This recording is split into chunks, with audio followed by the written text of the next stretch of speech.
இன்னைக்கு மாடல் மாடலா வீடு கட்டுறமே, தம்மா துண்டு தேனீக்களை பார்த்துதான் கத்துக்கிட்டோன்றது தெரியுமா? ஒரு தேனீ கூடு கட்டுறப்ப அதை உத்து பாத்தீங்கன்னா, ஏன் வட்டமா கட்டல, அருங்கோணமா மட்டும்தான் அந்த தேனீக்கள் கூடு கட்டுது.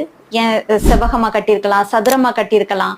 ஆனா அந்த தேனீக்கள் அருங்கோண வடிவத்துலதான் அந்த கூடை கட்டுது. வட்ட வட்டமா அதனுடைய அறைகள் கட்டுறப்ப நிறைய கேப் இருக்கும் இடையில. அதே நேரம் முக்கோணமா அறைகள் இருக்கிறப்ப அதனுடைய சுற்றளவு பாத்தீங்கன்னா 14.418 தான் இருக்குது. அதே நேரம் சதுரமா இருந்தா அதனுடைய சுற்றளவு 12.652 இருக்குது. இதே நேரம் பாத்தீங்கன்னா அருங்கோண வடிவ அறைகள்ல 11.772 சுற்றளவு தான் இருக்குது. அதிகமான கொள்ளளவு உள்ள தேனையும் சரி முட்டையும் சரி வைக்கக்கூடிய அளவுக்கு இந்த தேனீக்கள் இந்த அருங்கோண வடிவ அறைகளை கட்டி அதுக்கு தேவையானதை சேர்த்து வைக்குது.